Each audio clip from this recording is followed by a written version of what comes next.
इसका अर्थ है कि महादेव अवश्य तुमसे रुष्ट हैं।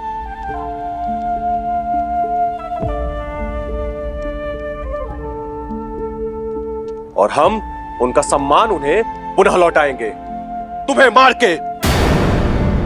फिर से कहना, फिर से कहना। शांत हो जाओ लक्ष्मण, शांत हो जाओ।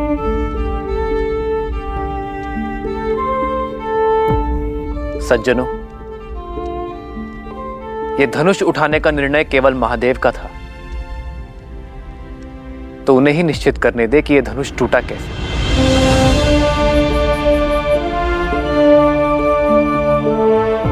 महादेव का दूसरा नाम उद्देश्य है। मैं तो केवल एक निमित्त हूं।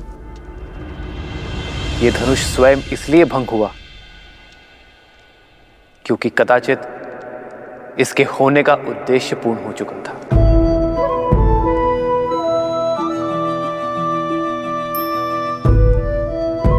वाद विवाद नहीं, प्रतिशोध चाहिए हमें। प्रतिशोध चाहिए। कैसा प्रतिशोध? आपकी हार का? कहां गया था आपका मान सम्मान जब आप महाधनुष उठाने का प्रयत्न कर रहे थे और विफल हुए?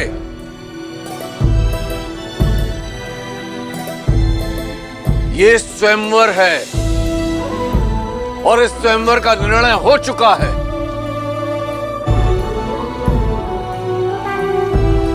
मेरी पुत्री ने अपना वर चुन लिया है। एक पुरुष का दायित्व है कि वो स्त्री के निर्णय का सम्मान करे।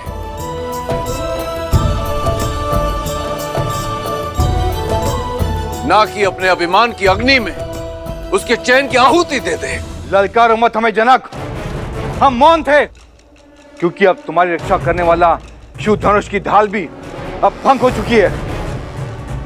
अब युद्ध की अग्नि में तुम्हें और तुम्हारी मिथिला को जलना होगा। और है तुम्हारी ये सुंदर पुत्री, तो उसके भाग्य का निर्णय हम पर छोड़ दो।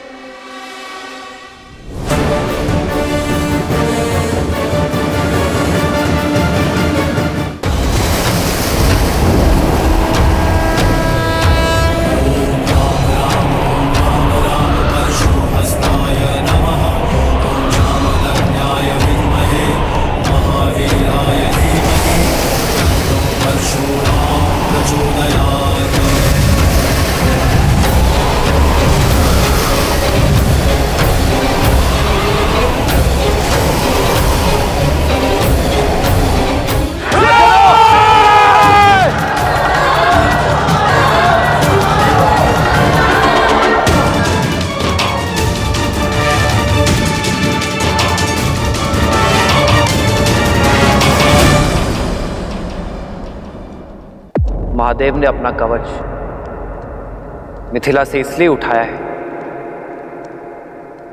क्योंकि अयोध्या का कवच अब मिथिला पर आ चुका है।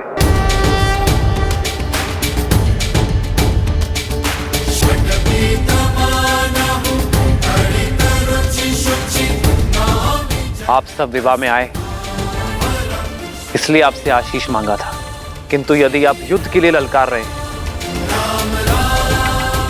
तो अयोध्या का प्रहार सहने के लिए सज्ज हो जाइए,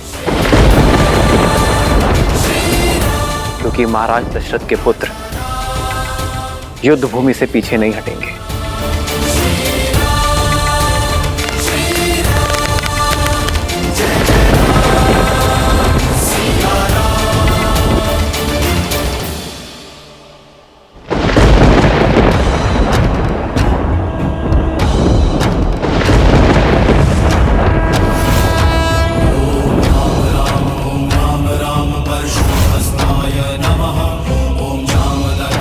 विद्महे महावीराय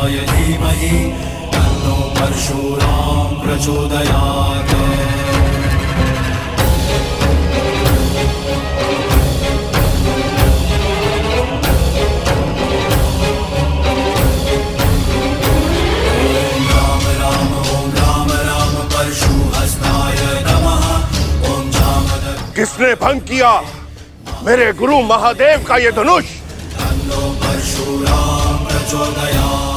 उस दुस्साहसी का नाश करने ये राम आया है। क्षत्रियों का काल आया है, परशुराम आया है।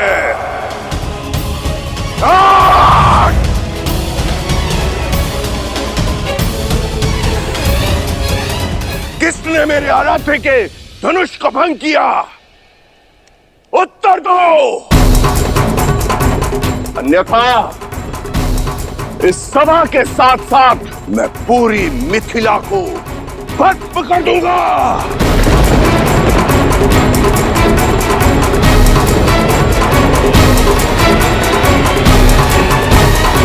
बंद कर दो ये सारे द्वार, कोई कहीं नहीं जाएगा। अपराधी के लिए अब केवल एक ही द्वार खुलेगा, मृत्यु द्वार।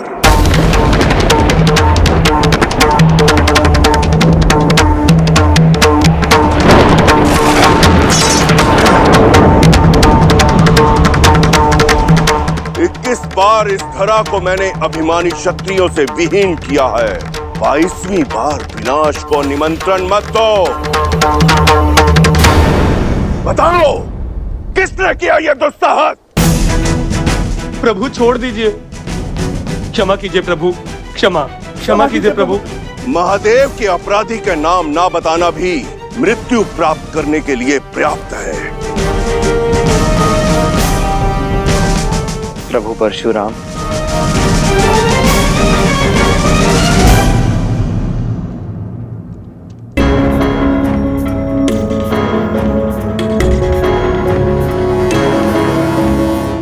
तो तुम बताओगे कि कौन है वो? बताओ युवक। मैं शिव धनुष मुझसे भंग हुआ है और इसलिए मैं क्षमा चाहता हूं प्रभु।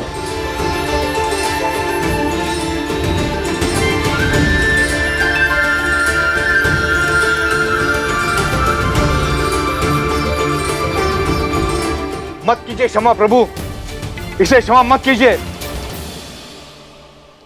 ले लीजिए इसे प्राण, यही है वो महापापी। हाँ भगवान, यही वो दुस्साहसी है जिसने शिव धनुष को भंग किया है।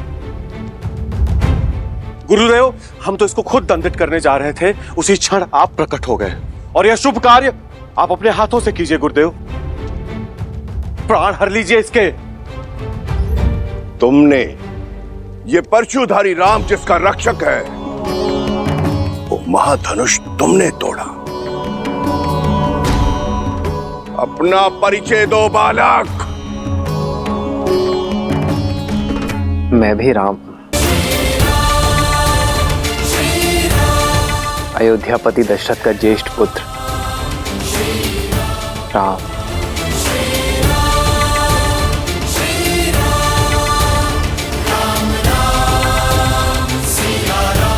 दया, दया गुरुवर, ये मेरी पुत्री का वर है। अद्भुत, इतना गहन अपराध करके भी ये बालक मेरे समक्ष निर्भीक होकर विश्वास पूर्वक खड़ा है। मैं तुम्हारे साहस से अभिभूत हुआ राम, किंतु फिर भी दुर्भाग्यवश मुझे तुम्हारा वध करना होगा।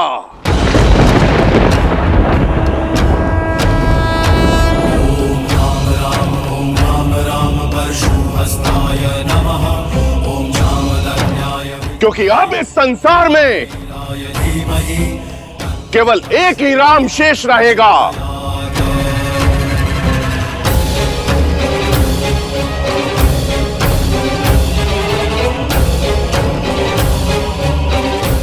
धनुष का रक्षक परशुराम या धनुष का भंजक राम।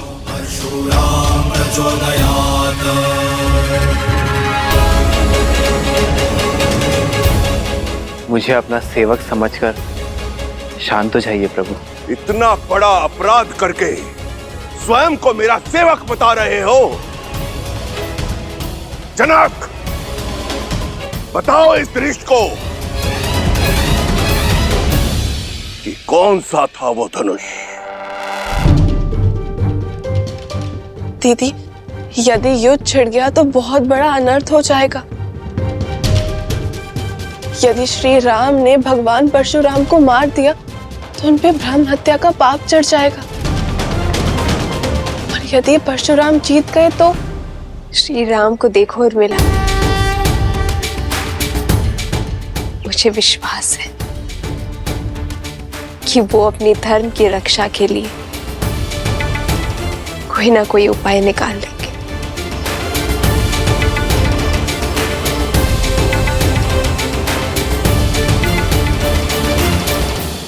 क्षमा कर दे गुरुदेव, मेरी पुत्री ने इन्हें वर के रूप में चुना है।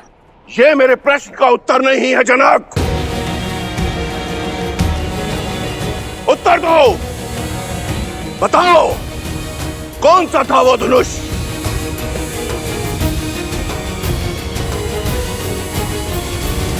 महादेव का पिनाक, जो आपने मिथिला को सौंपा था।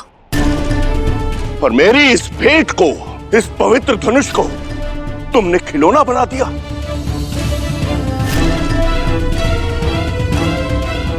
इन युवकों के मनोरंजन का साधन।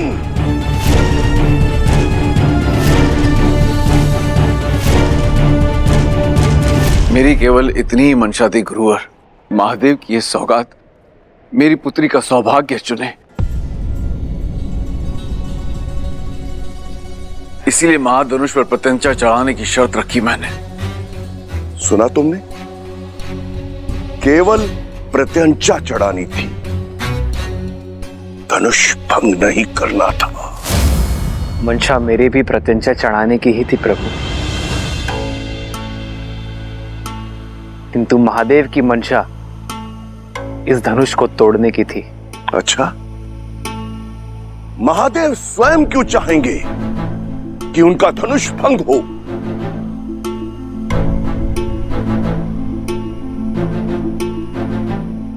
महादेव, जिन्होंने हर क्षण न जाने कितने ब्रह्मांडों को नष्ट किया, जिन्हें उन्होंने स्वयं रचा है।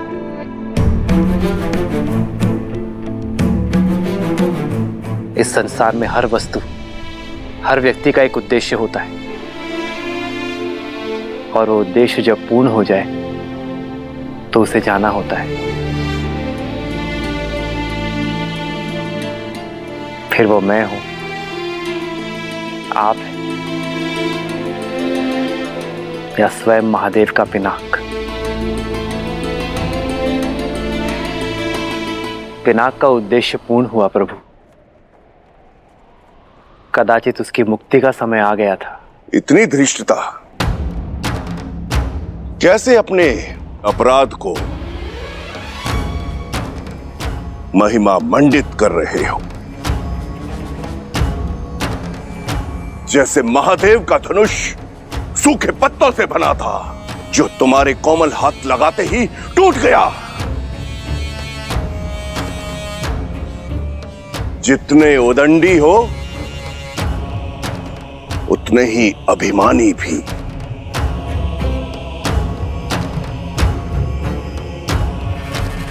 अपने अपराध का दोष मेरे इष्ट, मेरे गुरु, मेरे आराध्य, मेरे महादेव पर मढ़ रहे हो। मैंने तो केवल वही कहा जो सत्य है। सत्य? और एक सत्य मुझसे भी सुन लो। आज तुम्हारे जीवन का उद्देश्य पूर्ण हुआ। आज तुम्हारी मृत्यु निश्चित है।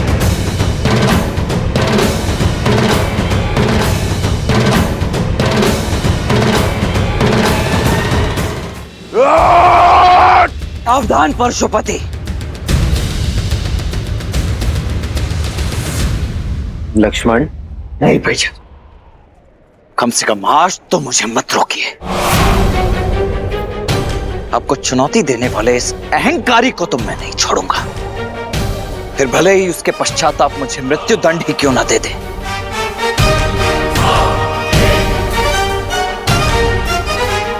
स्वयंवर में आए हो बालक या स्वयं मरण में?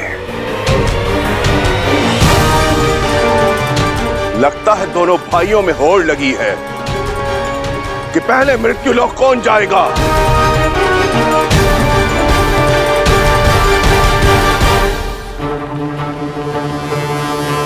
जानते नहीं हो कि किसके समक्ष शस्त्र लेकर खड़े हो? जानता हूं, भली भांति जानता हूं। इसी सभा में कम से कम 21 बार अपने मुख से अपनी ही महिमा मंडन कर चुके हैं आप। अब तो बच्चे बच्चे को कंठस्थ हो गया होगा। परशुधारी राम हैं आप, परशुराम, जिन्होंने 21 बार क्षत्रिय वंश का नाश किया, जिन्हें संसार भगवान विष्णु का अवतार भी मानता है और जो स्वयं महादेव के परम भक्त हैं। यही ना? या कुछ शेष रह गया है? यदि रह गया हो तो बता दीजिए। जहां इतनी बार सुन लिया, एक बार और सही, मैं सच जाऊं। बालक, मेरा परिचय जानकर भी मेरे प्रशु की तार पर खड़े हो। आत्महत्या करने की इतनी शीघ्रता क्या है मूर्ख? मान लिया कि मैं मूर्ख हो सकता हूं, परंतु आप तो परम ज्ञानी हैं। फिर बालकों की भांति राई का पहाड़ क्यों बना रहे हैं? अरे पुराना धनुष था, टूट गया सो टूट गया, बस। महादेव भी ये बात जानते होंगे, तभी तो यहां रख छोड़ा धनुष।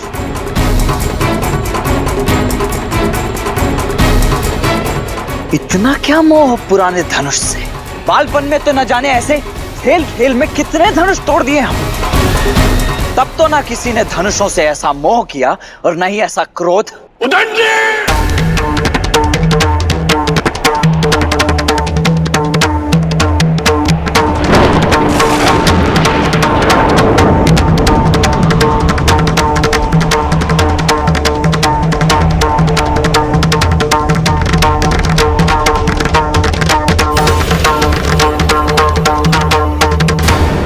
मोह पुराने धनुष से। बालपन में तो न जाने ऐसे खेल खेल में कितने धनुष तोड़ दिए हमने। तब तो ना किसी ने धनुषों से ऐसा मोह किया और न ही ऐसा क्रोध। हे महाप्रभु, रुकिए।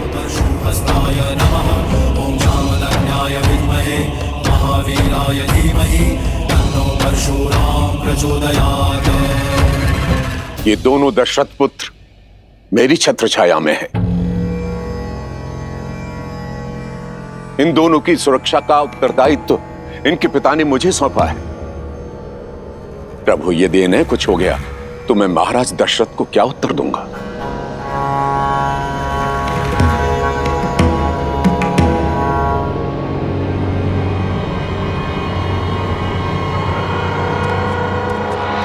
देख रहे हैं इस अभिमानी, इस उदंडी को विश्वामित्र कैसे मंद मंद मुस्कुरा रहा है, कैसे मेरा उपहास कर रहा है। ये जानता नहीं है उस परशुराम को जिसकी एक गर्जना से यह धरती कांप उठती है। सुनी है आपकी ऐसी आत्मा को कपा देने वाली अनेकों कथाएं सुनी है मैंने। भयभीत तो मैं कभी हुआ नहीं, परंतु प्रत्येक कथा का निष्कर्ष सदैव यही निकला कि इतना अनियंत्रित क्रोध, इतना अनैतिक अहंकार तो केवल एक राक्षस में हो सकता है। आश्चर्य है कि आप एक ऋषि हैं। जाइए महर्षि, मैं आपको केवल इसीलिए छोड़ रहा हूं क्योंकि ब्रह्म हत्या का पाप मुझे रघुवंश पर नहीं चाहिए।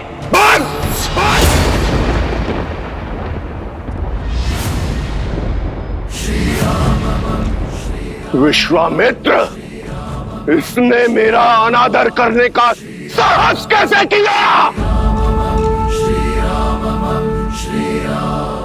सम्मान परिस्थिति और स्थान देखकर किया जाता है महोदय। और आप मेरे ज्येष्ठ भ्राता के शुभ विवाह के अवसर पर अशुभ समाचार बनकर आए हैं। फिर अब चाहे आप ब्रह्मा हो, महादेव हो या स्वयं विष्णु के अवतार ही क्यों ना हो,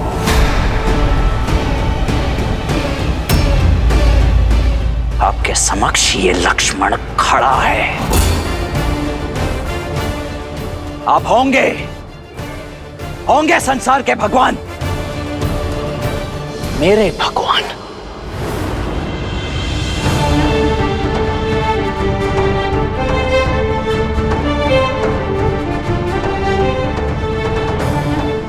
मेरे भैया प्रभु श्री राम ही हैं।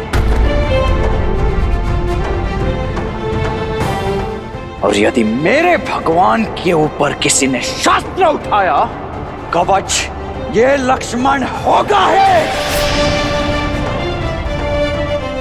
यदि किसी ने भी श्री राम की ओर एक भी अशुभ पग बढ़ाया, तो या तो उसके पग मेरे बाण रोकेंगे, या मैं स्वयं उसके बाणों की आहुति चढ़ जाऊंगा।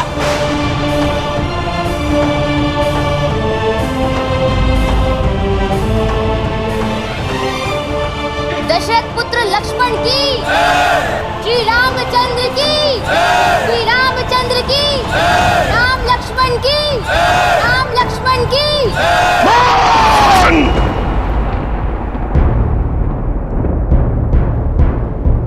इसके पिता से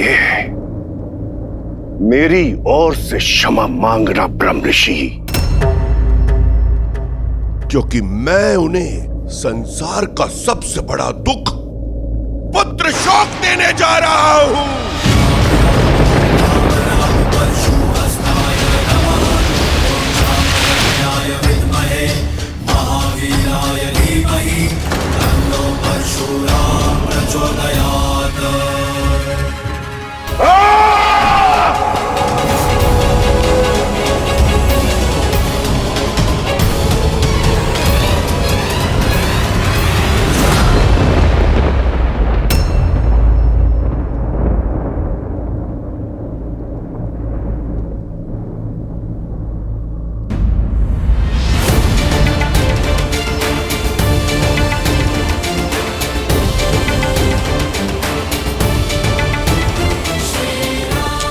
भैया,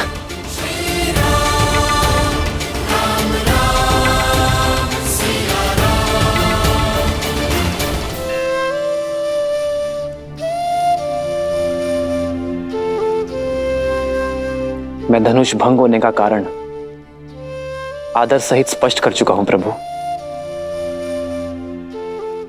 और विनय पूर्वक अपनी भाई की अज्ञानता के लिए क्षमा चाहता हूं। दया कीजिए प्रभु। जब मृत्यु सामने आई तो क्षमा याचना करने लगे। कदाचित तुम्हें स्मरण नहीं है राम, कि परशुराम की झोली में क्षमा नहीं है।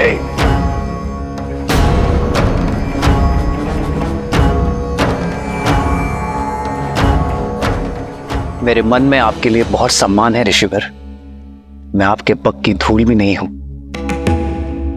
किंतु यदि प्रश्न मेरे भाई की सुरक्षा पर उठा तो विश्वामित्र और वशिष्ठ का ये शिष्य रघुवंशी राम आपको उत्तर देने में विवश होगा।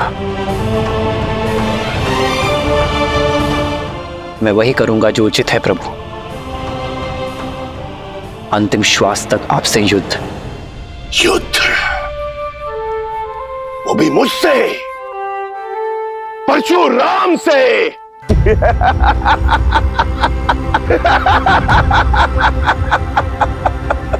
जिसने कार्तिवीर्य अर्जुन की 998 भुजाएं काटकर उसके सर को धड़ से अलग कर दिया, उस परशुराम से, जिसे बिना तोड़े धनुष पर प्रत्यंचा चढ़ाना नहीं आता, वो इस परशुराम के समक्ष शस्त्र उठाएगा।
पिनाक को तोड़ने का मद रखने वाले बालक, ये श्री हरि नारायण का धनुष सारंग है।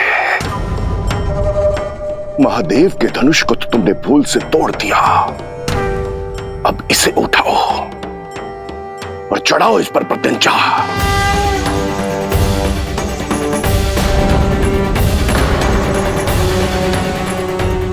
अभिमानी बालक, दिखाओ अपने बल को, कितना बल है तुम में। अरे प्रत्यंचा चढ़ाना तो दूर, तुम इसके भार को सह भी नहीं पाओगे।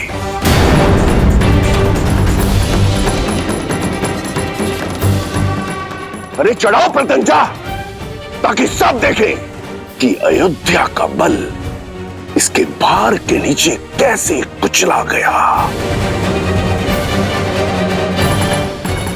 जो आज्ञा ऋषिवर।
अहंकारियों को 21 बार इस धरा से मिटाने के बाद भी मैं अपने अंदर के अहंकार को नहीं मिटा पाया। मैं आपको पहचान नहीं पाया राम। अब समझा कि कैसे आप शिव का धनुष उठाने में सक्षम हुए।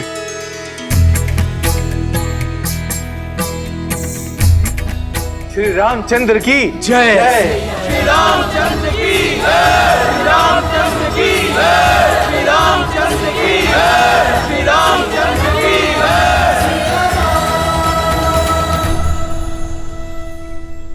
ये जय जयकार नए युग का शंखनाद है। त्रेता युग में उगे नए सूर्य का। अनजाने में ही सही, परंतु सत्य कहा मैंने कि अब इस भूलोक में दो राम नहीं रह सकते। अब उस राम की आवश्यकता है जो हर रूप में संपूर्ण है। उस परशुराम की नहीं जो आवेश और क्रोध के कारण अपूर्ण है। भगवान परशुराम, वसंत के आने से ग्रीष्म का महत्व तो कम नहीं हो जाता, वैसे ही राम के आने से परशुराम का महत्व तो घट नहीं जाता। इस संसार को आज भी आपकी आवश्यकता है। चिरंजीवी बनके एक महागुरु के रूप में आपको युगों युगों तक रहना है। महान योद्धाओं को युद्ध की कला और योग का ज्ञान देना है। जो कुछ आपने महादेव से ग्रहण किया है उसे जनमानस को देना है, मानवता को देना है।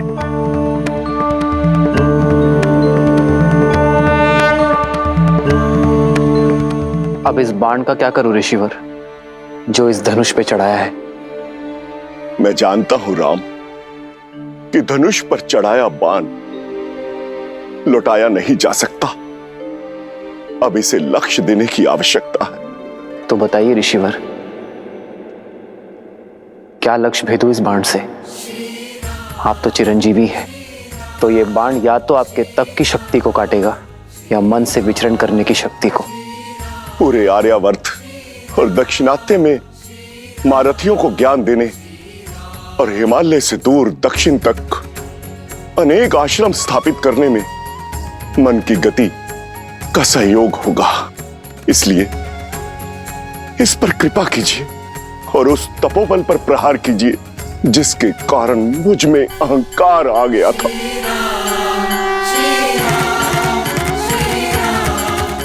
राम, इस बाण को पूर्व दिशा में छोड़िए ताकि मैं महेंद्र पर्वत पर जाकर पुनः तपस्या कर सकूं। समुद्र में डूबी वो भूमि पुनः प्राप्त कर सकूं जो वामन अवतार द्वारा असुर राजा महाबली को पाताल भेजते समय जल में समा गई थी। जाते जाते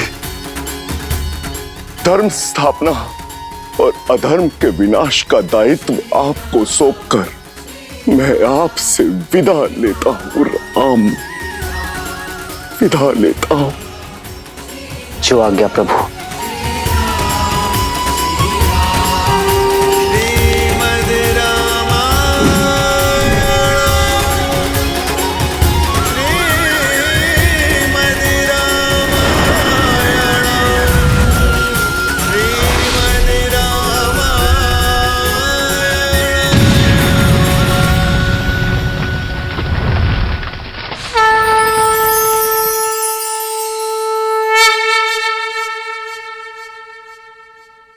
मिथिलेश जनक, महादेव का धनुष भी साध लिया गया और भगवान परशुराम का आशीष भी मिल गया। बस अब किस बात का विलंब? पूरे विधि विधान से विवाह की तैयारियां कीजिए।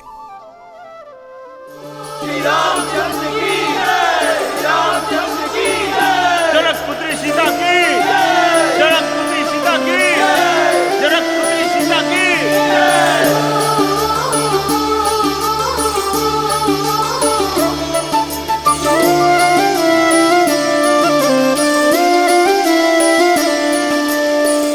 जन्म जन्म का है ये संगम, राम रतन सीता वैभव धन। एक है पौरुष एक समर्पण, एक है रूप तो दूजा दर्पण। राम है लोचन सीता दृष्टि, राम है बादल सीता वृष्टि। सिया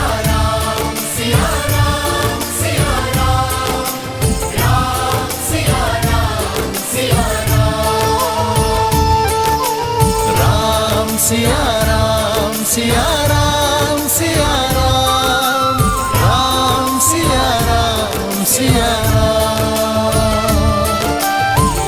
सीता को रखते हृदय रघुराई, पूर्ण राम को करने आई। सीता करती उनकी पूजा, राम से आसा प्रेम न दूजा। राम सिया राम सिया राम सिया राम, राम सिया राम सिया राम सिया राम। मैं जनक नंदिनी सीता आपको अपने वार स्वयं को आपकी अर्धांगिनी के रूप में स्वीकार करती हूँ। मैं जीवन के हर लाभ हानि, सुख दुख और धूप छांव में आपकी संगिनी बनकर रहूंगी। अब केवल मृत्यु ही मुझे आपसे अलग कर सकती है। जनक पुत्री सीता की, जनक पुत्री सीता की, जनक पुत्री सीता की, जनक पुत्री सीता की।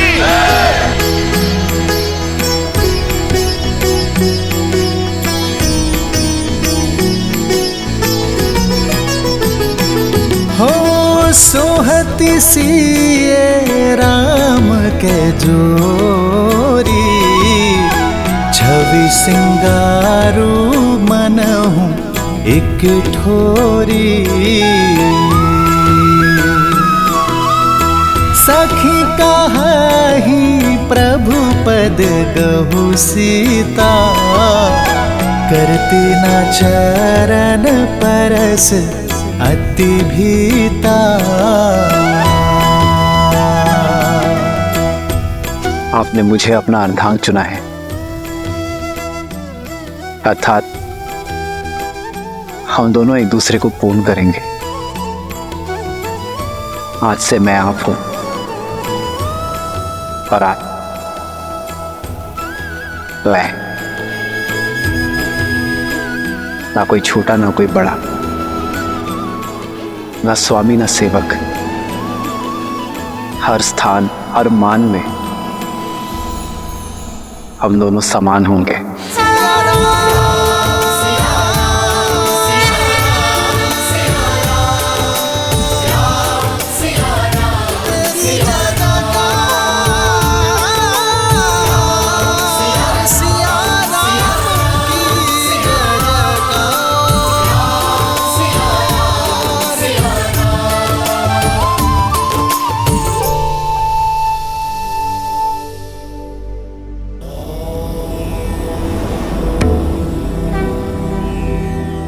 देवी के मुख को देखकर प्रतीत होता है कि मन में कोई शंका है। शंका नहीं, उत्सुकता है महादेव। परशुराम तो स्वयं नारायण के अवतार थे, तो फिर वो श्री राम को पहचान कैसे नहीं पाए और उन्होंने क्रोध क्यों किया? और एक ही समय में विष्णु के 2 अवतार संभव हैं? देवी ये तो उचित नहीं है। मुझ भोले से एक साथ इतने सारे प्रश्नों का उत्तर चाहती हैं आप। मैं एक एक करके उत्तर देता हूं। सत्य तो यह है कि भगवान परशुराम ने श्री राम को देखते ही पहचान लिया कि वो नारायण का पूर्ण अवतार है, परंतु आवश्यक ये था कि ये संसार भी जान ले कि वो कोई साधारण राजकुमार नहीं, अपितु स्वयं नारायण है। यही कारण है कि भगवान परशुराम ने श्री राम के समक्ष विष्णु के धनुष सारंग पर प्रत्यंचा चढ़ाने की चुनौती रखी। ऐसा उन्होंने इसलिए किया ताकि ये संसार श्री राम के बल और उनकी श्रेष्ठता को स्वीकार कर सके। रही बात दो भिन्न अवतारों की, तो यदि लक्ष्य भिन्न हो तो नारायण अवश्य ही दो अवतार भी ले सकते हैं। जहां एक और भगवान परशुराम ने सतयुग में धर्म और न्याय की स्थापना हेतु अवतार लिया, वहीं त्रेता युग में प्रभु श्री राम ने मर्यादा की स्थापना हेतु अवतार लिया। जय श्री राम। जय श्री राम। अब कथा में आगे बढ़िए ना महादेव, मुझे श्री राम और सीता का विवाह देखना है। देवी, इतनी आतुरता अच्छी नहीं। आप अपनी अधीरता के रथ को तनिक थामिए। हम सीता और राम के विवाह की बात कर रहे हैं। कितने प्रबंध करने होते हैं, कितने काम होते हैं, उसमें अभी समय लगेगा। परंतु तब तक मैं अपनी प्रिय का मन बहलाने के लिए आपको इसी कथा के एक अन्य पात्र की कथा सुनाता हूं। कौन है वो? मेरा परम भक्त लंकापति रावण, जो अब तक ना तो सीता स्वयंवर में हुए अपने अपमान को भूला था,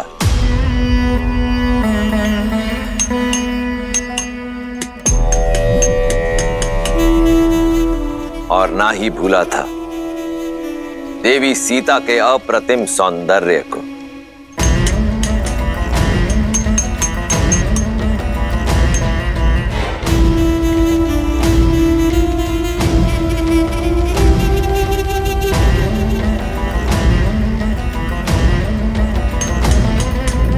भैया,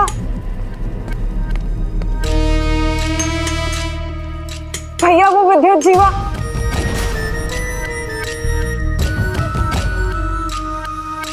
अब क्या किया तुम्हारे उद्दंडपति ने? भैया वो कल रात लौट आया।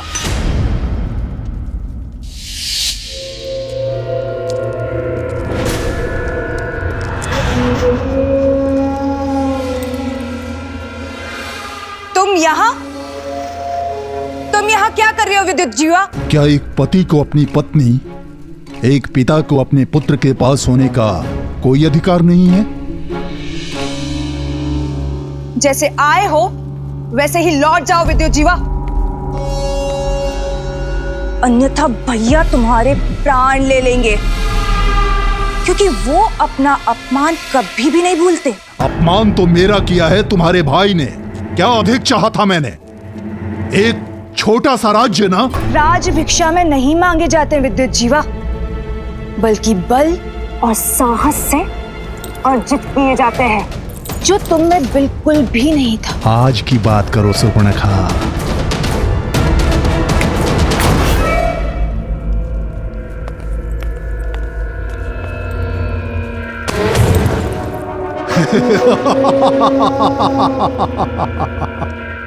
अब मैं वो दुर्बल विद्युत जीवा नहीं रहा, अब मेरे पास माया युद्ध का छल भी है और दैत्य काल के का बल भी।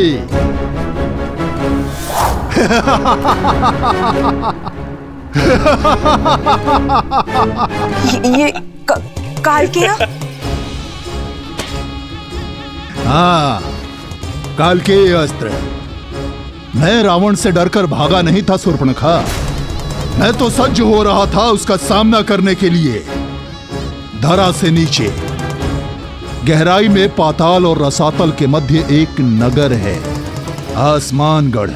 मायावी नगर है वो, जो रक्षित है नीवट कवच दानवों द्वारा, जो माया युद्ध में प्रबल हैं।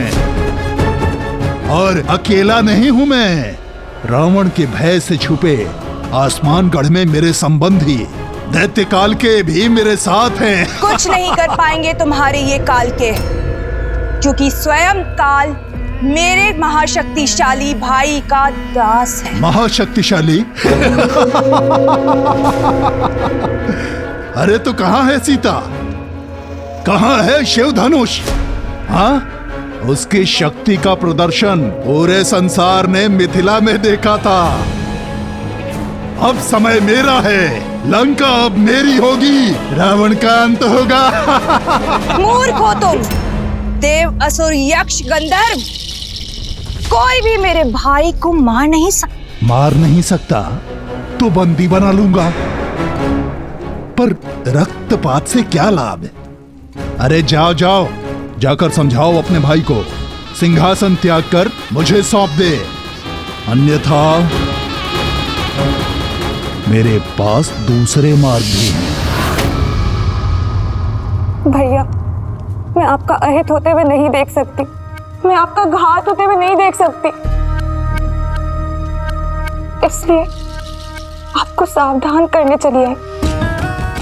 क्षमा कर दीजिए विद्युत जीवा को, मूर्ख है वो, पर मेरा पति है। भैया, आपका ये मौन मुझे भयभीत कर रहा है भैया। अरे बड़बोला है वो। बड़बोला, पहली बार सही बोला। सत्य है, मैं लंका के सिंहासन योग्य नहीं। बुलाओ उसे, कहो कि रावण सिंहासन त्याग कर वनवास जाना चाहता है।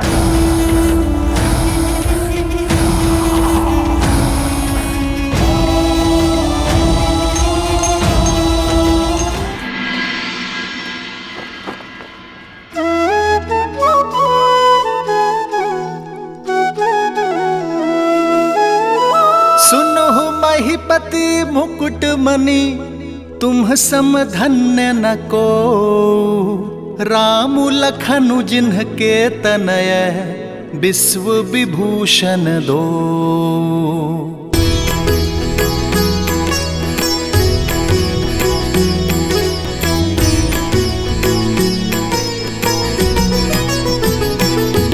हो पूछन जो गुण तनय तुम्हारे, पुरुष सिंधति हूँ पुर उजियारे।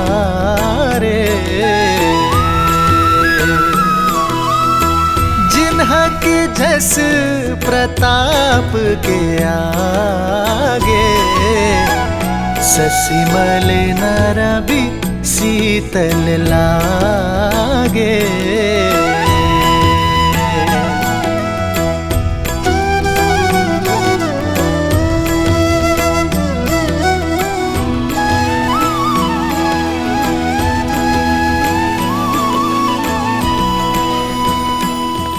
अयोध्या राज की जय हो। महाराज, मिथिला से आपके लिए संदेश है।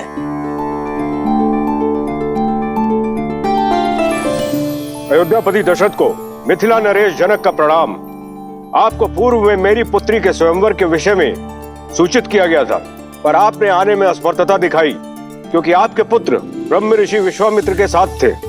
महादेव की कृपा और मां गौरी के आशीर्वाद से ब्रह्म ऋषि विश्वामित्र आपके पुत्र राम और लक्ष्मण को स्वतः स्वयंवर में ले आए, और जब संसार का कोई शूरवीर शिव धनुष की प्रत्यंचा न चढ़ा पाया, तो ब्रह्म ऋषि के आदेश से आपके सुपुत्र श्री राम ने चुनौती पूरी कर दिखाई।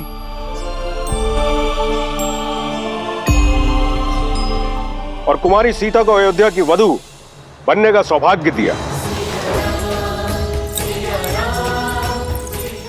यह पत्र मैं अयोध्या के राजा को नहीं, अपने संबंधी को लिख रहा हूं। अपने ज्येष्ठ पुत्र के विवाह को अपना शुभ आशीष और अनुमति दे। ब्रह्म ऋषि विश्वामित्र का अनुरोध और हम सबकी मनुहार है कि आप अयोध्या के सभी राजकुमारों सहित इस विवाह में सम्मिलित हों। राजर्षि परिवार, जनक, मिथिला, निवेदक, आर्यावर्त। दशरथ नंदन की, दशरथ नंदन की, दशरथ नंदन की। मेरे राम ने गर्व से मुझे शिखर पर बिठा दिया है। क्या कही सुमित्रा, कौशल्या, सुना तुमने? महादेव के धनुष पर प्रत्यंचा चढ़ाई है मेरे राम ने।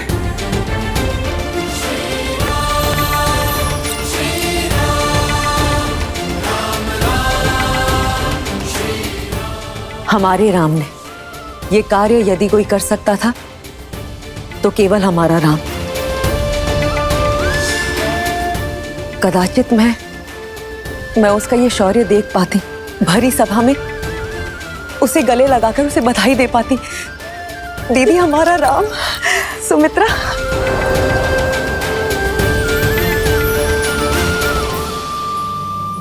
तो ऋषि जवाली क्या कहती है अयोध्या की नीति?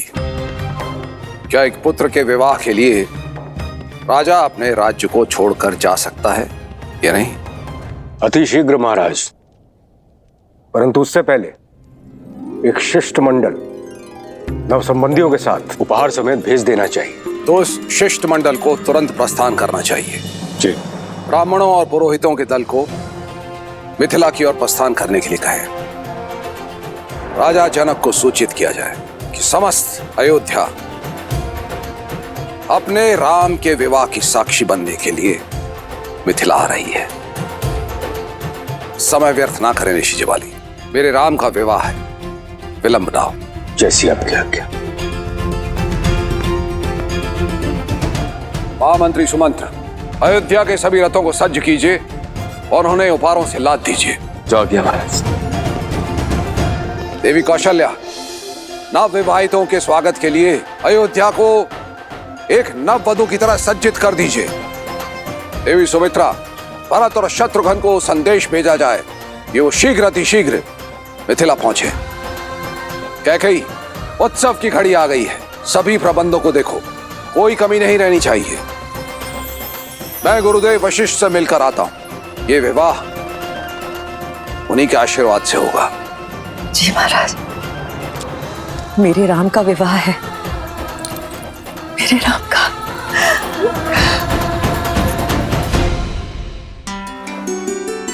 मेरे राम का विवाह होने जा रहा है। मेरे जीवन की सबसे शुभ सूचना है। मंत्रा, मेरी चूड़ामणि कहाँ है? इतने वर्षों से अपनी वधु के लिए संभाल के रखी थी। विवाह तो राम का है कैकेयी, किंतु तुम ऐसे प्रसन्न हो रही हो जैसे कि भरत की वधु घर आ रही है। ऐसे सज्ज हो रही हो जैसे कि राम तुम्हारे वंश को आगे बढ़ाएगा।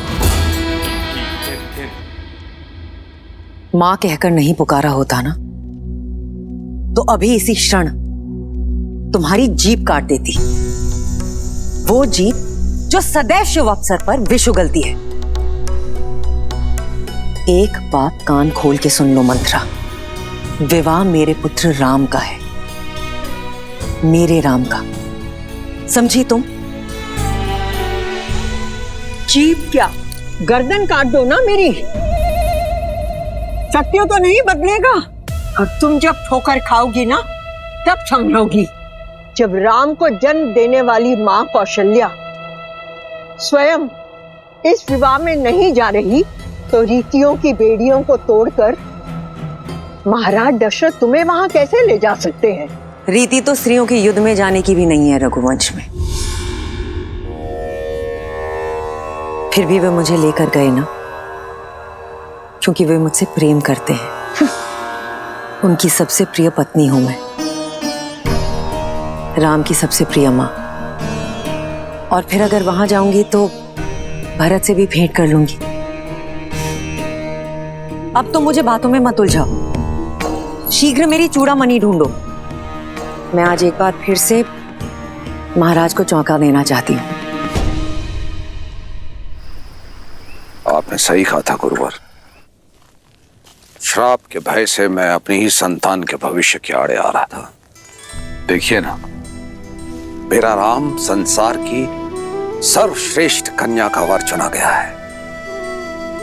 यदि उस दिन मैं उसे ब्रह्म ऋषि विश्वामित्र के साथ जाने से रोकता, तो राम शिव धनुष उठाकर मेरा और अयोध्या का गौरव किस प्रकार बढ़ा पाता।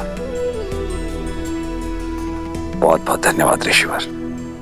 धन्यवाद महादेव का।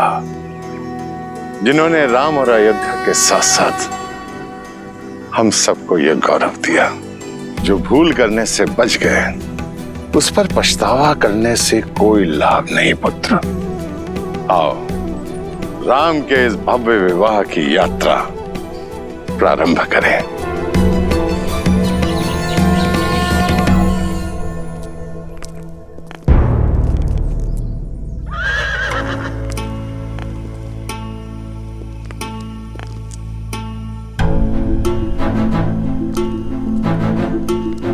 महाराज, इतना विलंब क्यों कर रहे हैं? शीघ्र चलिए, जनक वहां हमारी प्रतीक्षा में है। हम दोनों साथ मिलकर अपने राम के भव्य विवाह को देखेंगे। आज देखिए कैसे अश्वपति की पुत्री महाराज दशरथ के रथ को वायु के वेग से लेकर जाती है। शीघ्र आइए। कैकेयी, ये समय ठिठोली का नहीं है। मुझे विलंब हो रहा है, नीचे आओ। अच्छा, तो अब महाराज रीति नीति की दुहाई देकर मुझे रोकने का प्रयास करेंगे। कोई भी रीति या नीति मुझे अपने राम के विवाह में जाने से नहीं रोक सकती महाराज। कौशल्या और सुमित्रा भी राम की मां है, किंतु वो भी तो नहीं जा रही। और फिर परिस्थितियां भी अनुकूल नहीं है। राम के द्वारा धनुष को भंग करने के कारण बहुत से राजाओं के स्वप्न भंग हुए हैं और ईर्ष्या में वो मिथिला और अयोध्या के शत्रु बन बैठे हैं। इसी कारणवश यदि मार्ग में कोई अनहोनी हो गई तो तब तो मेरा जाना और आवश्यक है महाराज, आपकी रक्षा करने के लिए। कैकेयी, मैं अपनी नहीं अयोध्या की बात कर रहा हूं। ना ही तो कोई मेरा पुत्र है और ना ही कोई मंत्री, हो तो केवल तुम। सुमित्रा और कौशल्या परिवार को संभाल सकती हैं, किंतु सुरक्षा की दृष्टि से सबसे श्रेष्ठ तो तुम ही हो गई। किंतु मेरे राम का विवाह है महाराज, ये अवसर मुझसे मत छीनिए। मैं अपने राम को फेरे लेते हुए देखना चाहती हूँ। कैकेयी, धर्म पत्नी हो, धर्म संकट में मत डालो।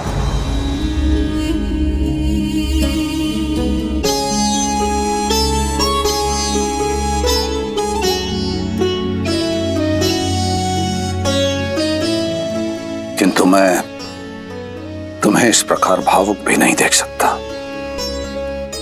यदि तुम्हारी इच्छा इतनी प्रबल है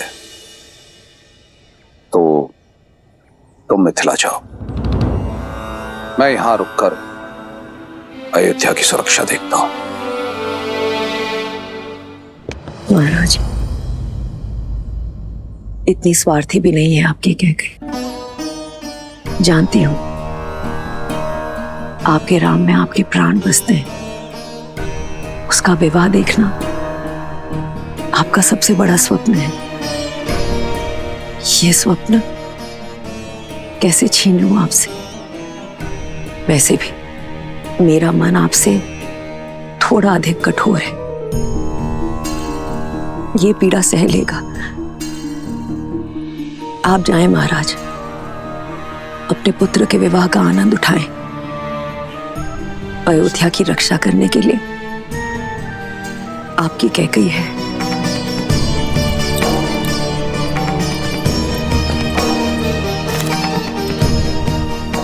और महाराज, मुझे तो वैसे भी यहां रहकर राम और वधू सीता के स्वागत के प्रबंध करने हैं।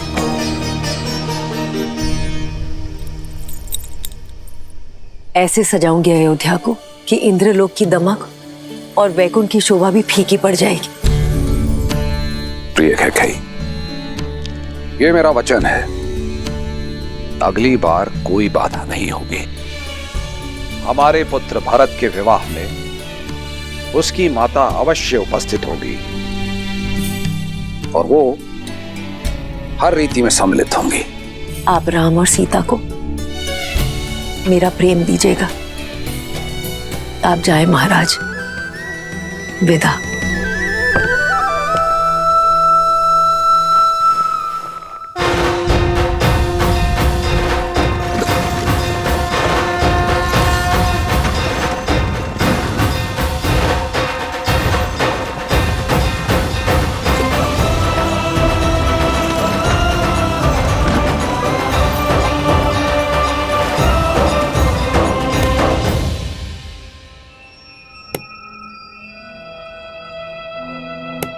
लग गई ठोकर? अब तो समझ लो, तुम ही हो जो राम नाम की रट लगाए फिरती हो।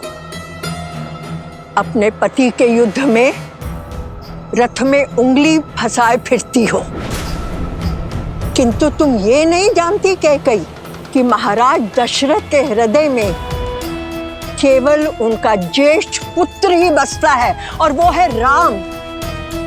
उन्हें ना कैकई की चिंता है और ना भरत की।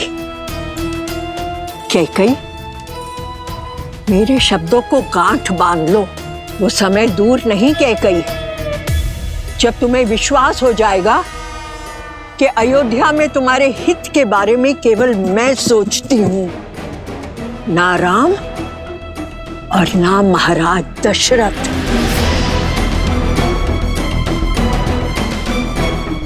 तुम्हें मौन रहने का आदेश दिया था ना, तो मौन रहो। सभी कार्यकारियों को सभा में आने का आदेश दिया जाए।